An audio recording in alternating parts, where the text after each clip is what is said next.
বৰ্তমান মই আপডেট দিবলৈ বিচাৰিছোঁ কাৰ্বি আংলং টাইমছৰ সকলো দৰ্শকক ৰাউণ্ড নম্বৰ 9 নম্বৰ ৰাউণ্ডৰ বৰ্তমান লিষ্টখন আহি পেলাই উপস্থিত হৈছে ডিফু ST LSC কনষ্টিটুৱেঞ্চিৰ সেই লিষ্টৰ মতে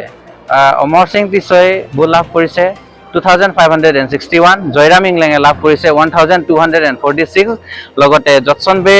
লাভ কৰিছে 163 জন বাৰ্নাৰ্ড চাংমা 189 আৰু লগতে জিয়াই কাথাৰে লাভ কৰিছে 4272 বৰ্তমান গোটেই এই 9খন মিলাই পেলাই বৰ্তমান লাভ কৰিছে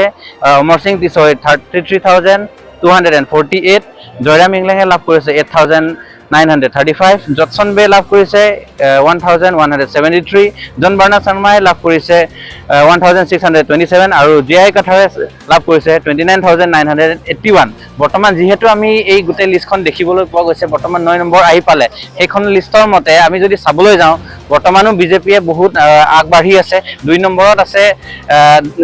APSLC বা ইণ্ডিপেণ্ডেণ্টৰ জিয়াই কাথাৰ তেখেতে 2 নম্বৰত স্থানত আছে বৰ্তমান 3 নম্বৰত আছে কংগ্ৰেছ ঠিক তেনেদৰে এনেকৈ লিষ্টখন চলি যাব আপোনালোকে চাই থাকক আৰু আমি